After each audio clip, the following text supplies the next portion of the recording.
பேரு இல்லாதவனுக்கு தான் வேணும் வீட்டு பேரு. யாரு பேரை நீ கேட்டு பாரு, ஊரு பேரே அதான். நீ யாரா? புஷ்பா நான் மேனேஜர். புஷ்பா ஃப்ரெண்டு. புஷ்பா நான் டிரைவர். புஷ்பா அண்ணனோட ஆளு. இங்க எவனாலும் நீ கேளு, அவன் பேரை சொல்ல மாட்டான். புஷ்பாக்கு என்ன உறவு தான் சொல்லுவான். அதெல்லாம் எதுக்குயா? இந்த ஆளு யாரு? புஷ்பாவோட அண்ணன்.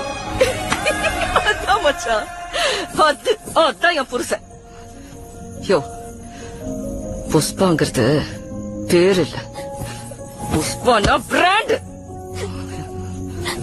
சின்னம்மா சின்னம்மா பின்னம்மா என்ன கூப்பிடாத. உனக்குதான் உறவு இருக்குல்ல, கூப்பிடுறதுக்கு போய் உறவாடிக்க.